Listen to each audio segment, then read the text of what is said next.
Hey there, Vinyl community. We're here with Ken Fox once again at his top secret record listening location, and we're going to get into the music of Frank Zappa, which we're both very passionate about. And Ken's just got this massive collection here, and we're going to dig through and talk about some of his favorite Frank Zappa records.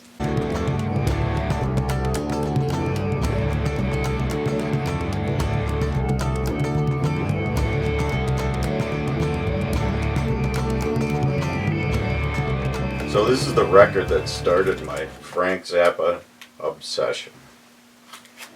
I was 14 years old, 1972, standing in Treasure Island in Milwaukee. My mom used to go grocery shopping there every Saturday morning, so we would go with her, and as soon as we got there, I would make a beeline for the record section. They had a huge record section. I remember standing there, I was a 14-year-old kid, looking at this record cover going, how could this be bad? Yeah. So that's the intro. Wow. So describe what that was like going home, because I mean, Zappa's always kind of out there, but that's a pretty heavy record. Like, was that? Yeah, it was one of his first jazz influenced. Yeah. records. Did you have like a frame of reference for like what the know? Like, so you hadn't heard much jazz up to that point or anything? Well, I had heard some jazz, but the only Zappa I had heard was the live stuff. Sure. You know, I had heard a few live cuts, and I think that same year I saw Flo and Eddie play with B.B. King. They opened for B.B. King at Summerfest. That's when Summerfest had one stage.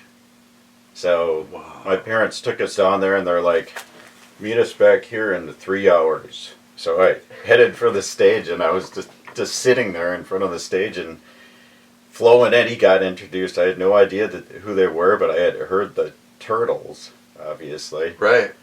And I think at that time they were starting to do shows with Frank.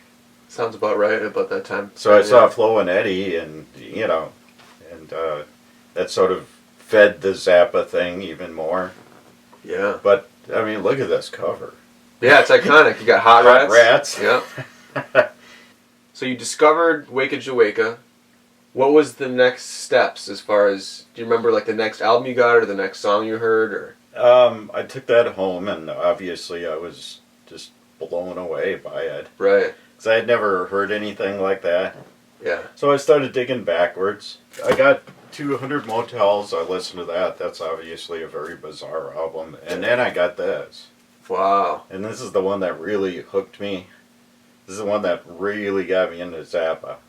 And I think that's the thing that a lot of people don't realize. You got to get into the live Zappa stuff. It's totally different than the studio Zappa. Right. The studio Zappa is just weird for weird's sake. But the live stuff really sort of accentuates how great of a band he always had. Yeah. He always had the best players. Yeah, they were ready for anything. Yeah, there's Flo and Eddie right there. So I really got into this, and this is the album that really sort of, I guess, brought me to the realization that Frank is an amazing guitar player. By that time, yeah, I absolutely. mean, Dog Breath on here is one of the best solos ever. Wow. It's just an amazing solo. It's so in your face. Yeah. I had never even heard a tone like that. So, and then of course I spent like a year listening to Billy the Mountain, trying to figure out what the hell it meant. It's about a mountain who evades the draft.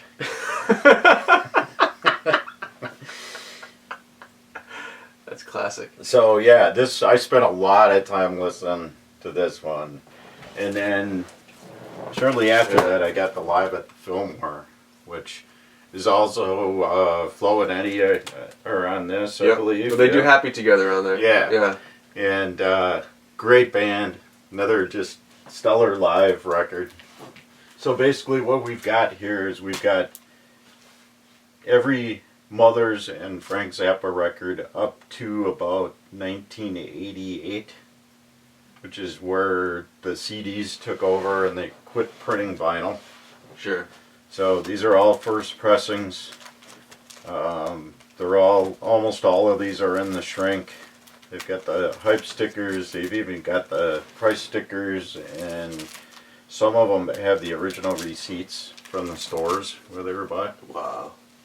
So this is like a historical document, basically. Yeah. Yeah. It's an archive. Wow. This is a Frank Zappa archive.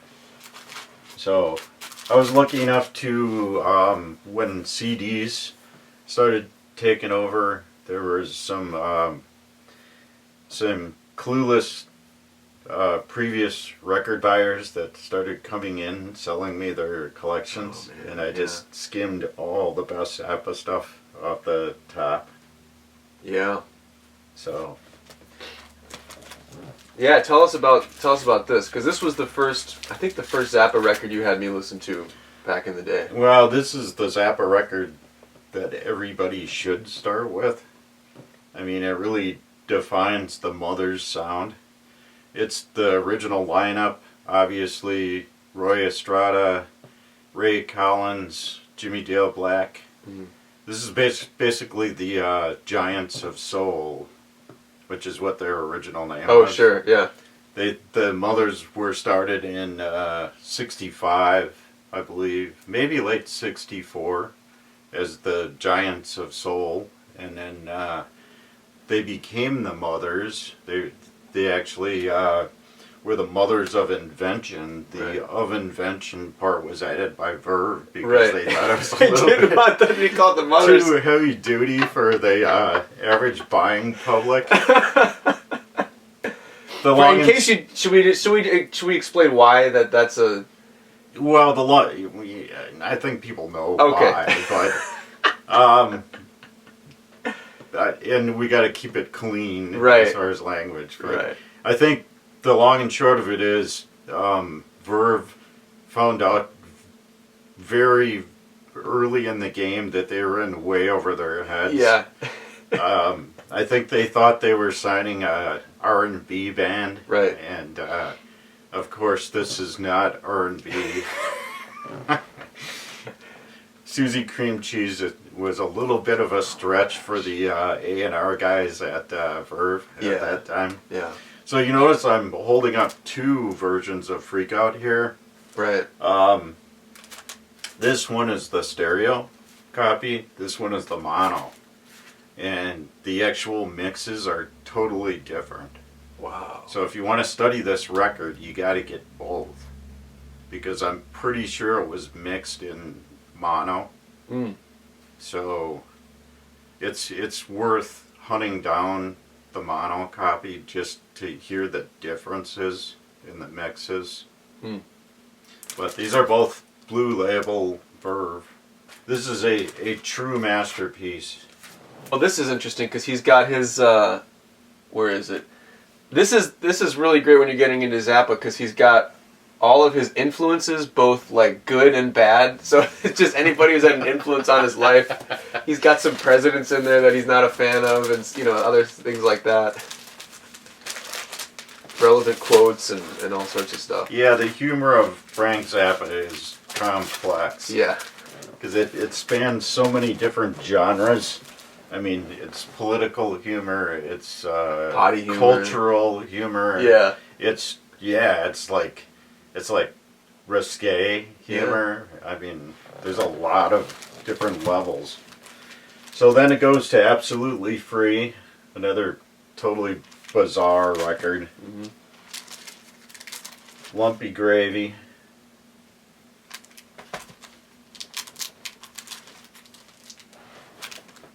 Is that where you're only in it for the money?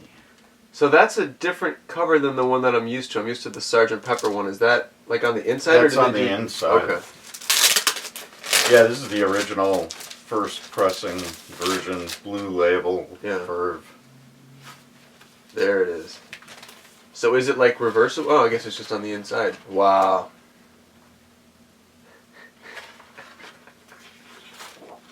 And oh my gosh. Here's the original. Sgt. Pepper came with some cutouts. Oh, you can't show it. I have to blur that out. Oh no. That's Frank's version of the Sgt. Pepper cutout. Talk about statements. Yeah. Cultural statements. That's really the best thing about Frank Zappa. He made fun of everyone, Yeah. including himself. Yeah. So you can imagine at this time period, seeing the entire band in dresses kind of freaked a lot of people out. Absolutely. So we went from that to a doo-wop band called Reuben and the Jets. Right. So Frank was actually doing doo-wop way in the early days. Uncle Meat, which came with a book. Talk about weird covers. Yeah, that one's pretty intense. Oh, here we go. And then the one that really sort of nailed down Frank's guitar chops. Yeah. Hot And Rats. writing chops. Yeah. You know, arrangement chops. Yeah. Yeah, this is like a full-scale, almost kind of fusion record. Yeah. I guess that's what you'd call it. They call that the Frank Zappa record for people who don't like Frank Zappa. Burnt Weenie Sandwich. And here's another one I spent hours and hours evaluating in the Treasure Island record section. Weasels Rip My Flesh. I literally went there for weeks and looked at this record cover and I'm like, what does that mean? So was that the guy's shaving with a weasel? And he looks happy about it. Yeah. Was this before you knew who Frank Zappa was, or were you already into it and you just kept... I was starting to figure out. Okay. I didn't know much about him. Yeah. I thought maybe it was comedy or something at first. Yeah. But it was in the rock section, so I'm looking at Beatles and Rolling Stones, and then there's Frank Zappa.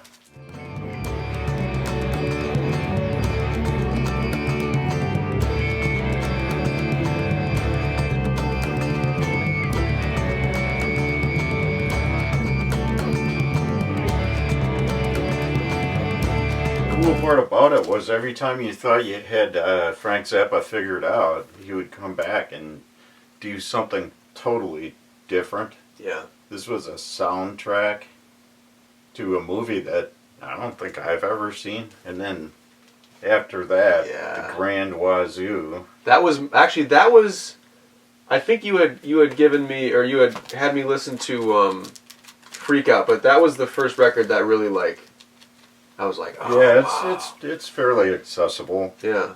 Overnight Sensation is when he really started getting into the humor, right? I think. Kind of his first, I don't know if you could call it mainstream or commercial, but there's a little bit more of an accessible element to that one, yeah. Yeah. Apostrophe, which maybe was his biggest success in mainstream media. Yeah. Don't Eat That Yellow Snow. That actually got in Montana. Yeah. Montana's on Overnight Sensation, I think. Sensation? Yeah, they both got a fair amount of radio play. Yeah.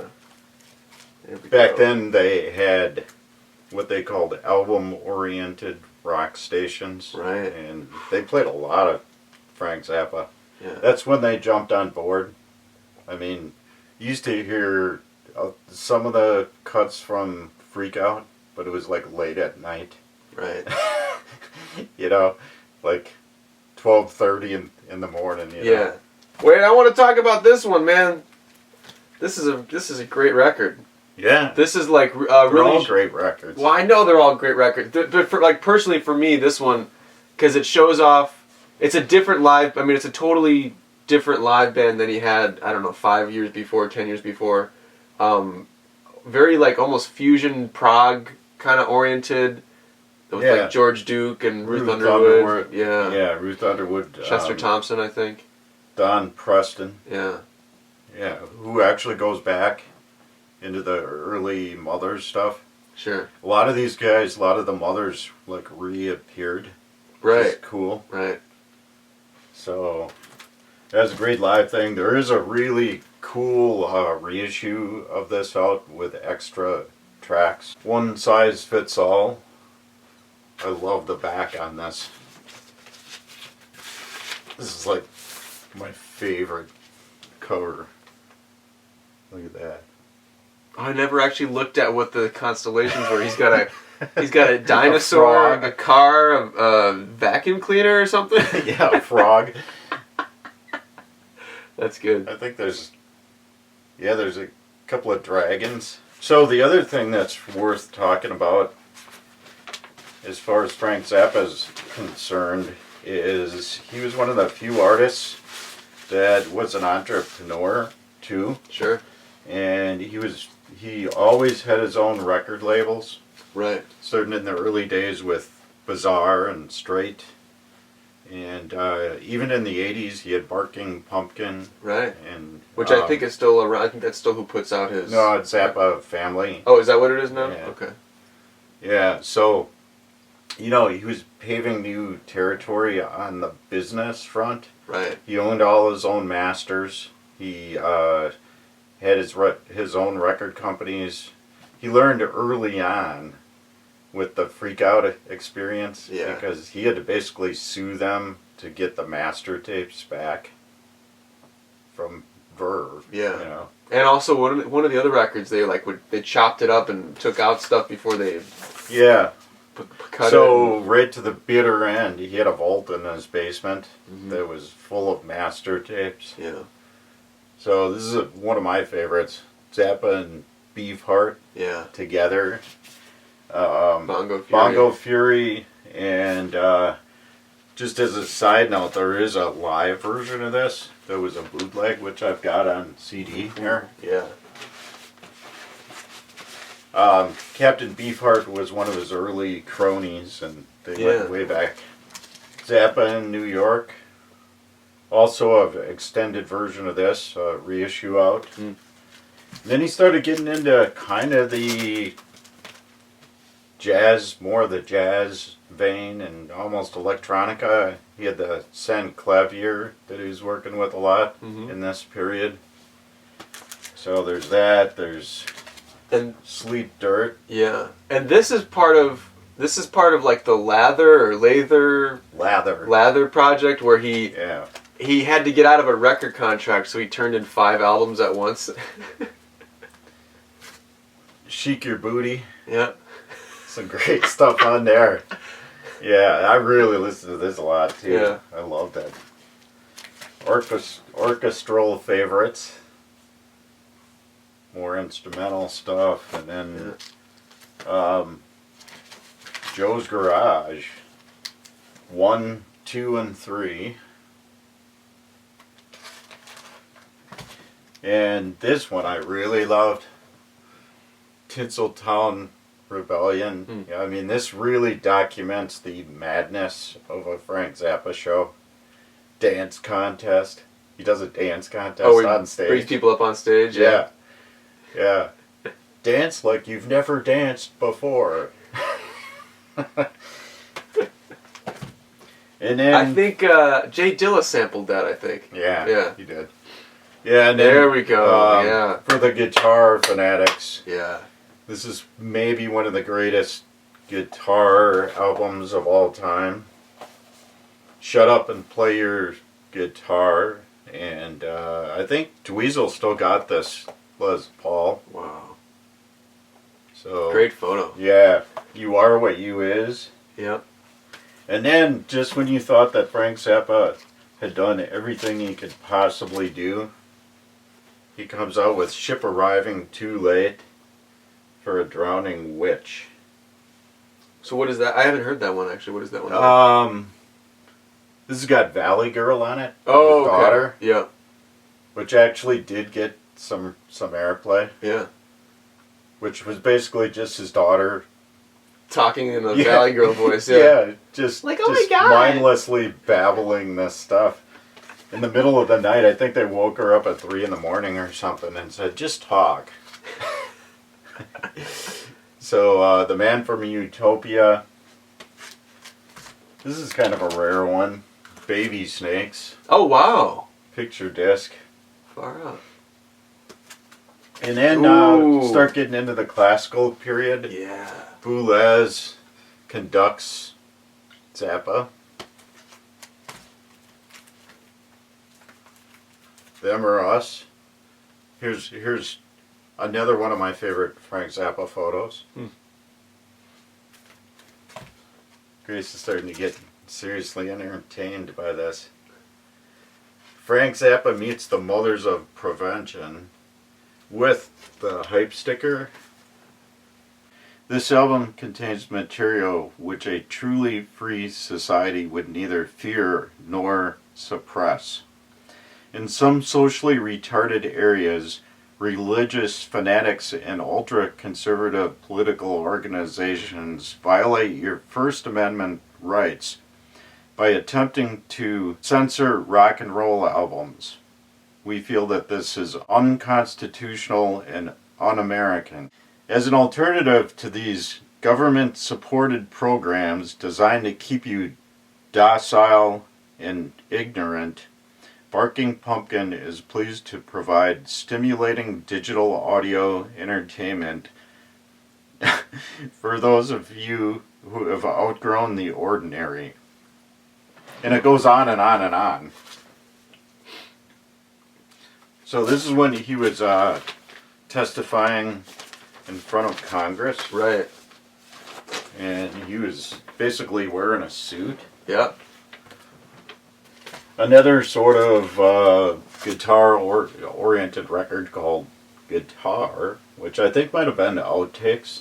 Maybe. I mean, well, they're all outtakes, basically. They're all, yeah. You know. And then Broadway, the Hard Way, which is a live thing. That's when I jumped off. As far as vinyl. So I also picked out some cool records by members of the Mothers of Invention. And a lot of these are great records in their own right, but they're often people that you would never think were on Frank Zappa records. Sure. Shuggy Otis, great blues guitarist. I believe was on Hot Rats. Okay. Les McCann was on Freak Out. Wow. Adrian Belew was on quite a few Zappa records. Yeah, 80s period. Yep. And Ruth Underwood, who played the marimbas, was once a kit drummer for a band called the Hamilton Face Band. And you were with me when I bought this. I didn't know what it was. I sort of knew what it was. I had read about it, yeah, but I wasn't sure if this was it. This is it. Wow. On Philips. So those are some of the, side musicians that have played in Zappa bands. And then there's a lot of Zappa comps. This one's Rare Meat. The Worst of the Mothers. Of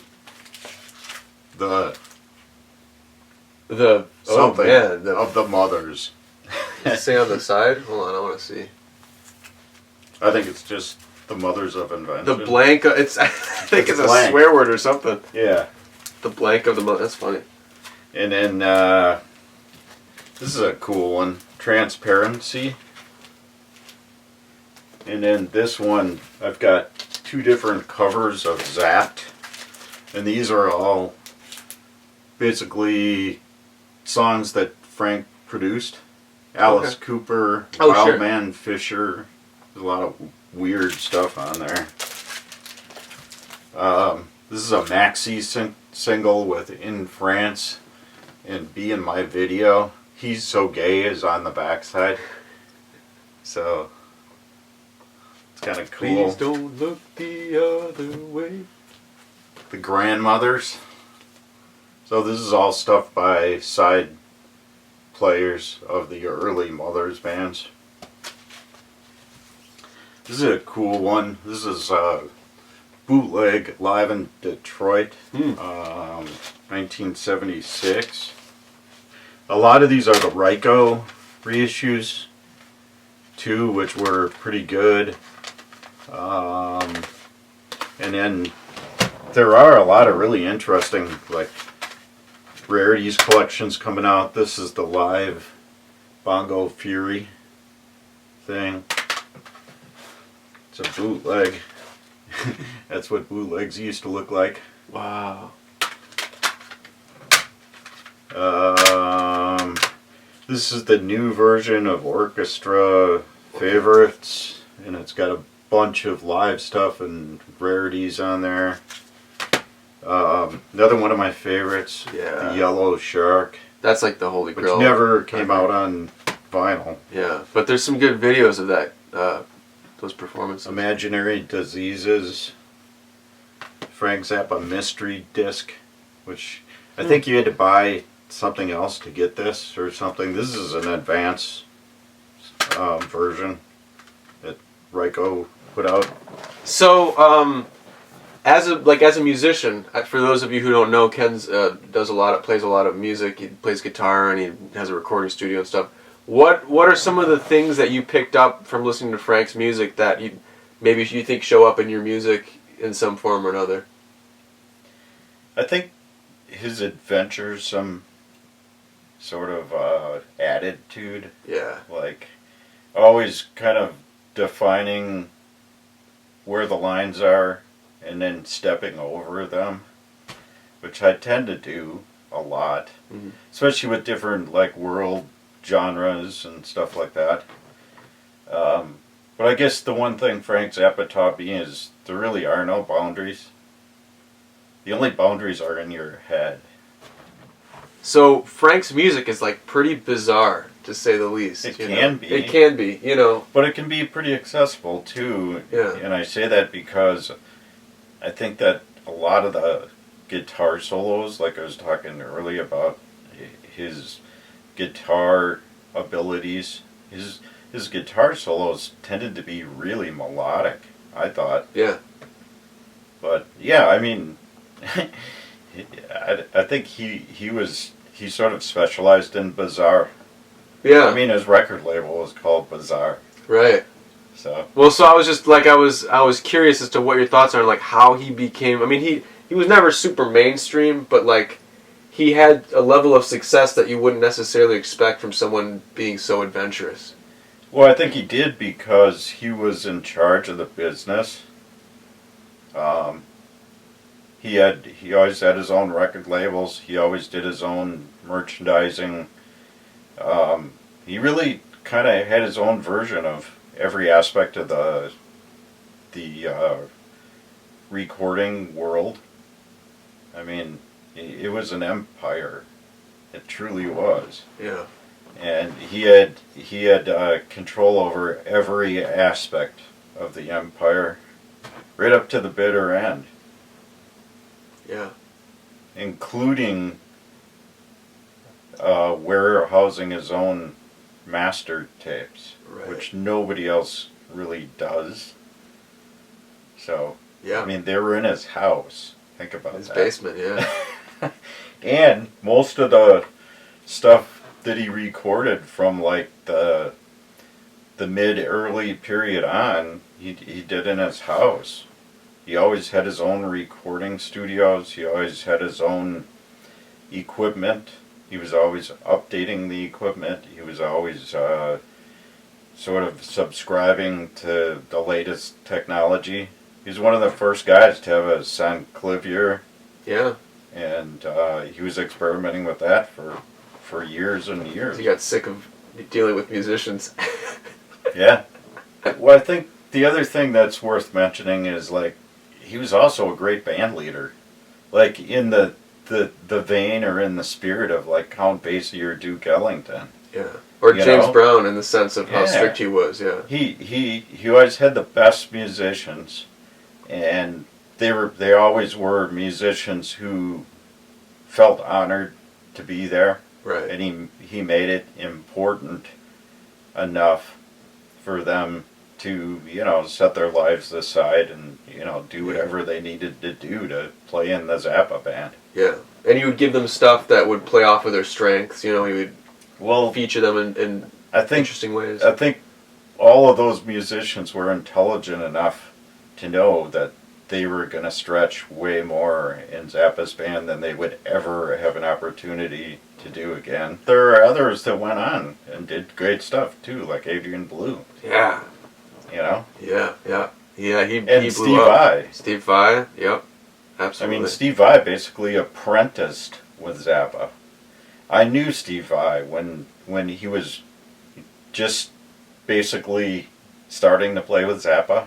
He was demoing guitars at the Jackson booth. He started playing with Frank, and all of a sudden he's a superstar because Frank knew how to present him to the world in a way that they would get it. Yeah. And he pushed him to be a better player, Yeah. like he did with all of his sidemen. I guess, you know, I've probably done that a bit too. I Absolutely. tend to push people, right, Grace? Yeah. Oh, yeah. But I know how far to push people. Sure. You know what I mean? There's a difference between somebody that pushes you to tears and somebody who pushes you to brilliance. Yeah. So Frank knew that, and I might have learned that from. Yeah. Who Well, knows? he probably pushed people to tears as well if they couldn't hang. I'm sure at some point, because... Yeah, but they all hung for a while. Yeah. Like nobody was on just one record, Right. were they? Other pretty than guys quick like rotating. Shuggy Otis that just kind of were guests. Came in, yeah. Right, right. But none of the mothers, like Don Preston, he was in and out of the mothers lineup Yeah. for decades. Right. You know, Oh, Frank's been dead for what? Maybe 30 years? 20. 20? something No, like he's that. been... Well, he's... I don't know. Anyway, so he's been gone a long time. What do you think makes his music relevant that people my age should be checking him out and studying his music? Well, I think the most relevant thing about Zappa music is that there hasn't been anything else like it. Yeah. And I don't know that there ever will be. I mean, he explored music in a way that I think nobody else really has. And every genre that he touched, he sort of pushed the boundaries again. Yeah. You know. So even his classical stuff, like the Yellow Shark, you know, Yeah. he brought world players into that and really introduced different cultures to each other and let them collaborate. So I think it's really an interesting thing.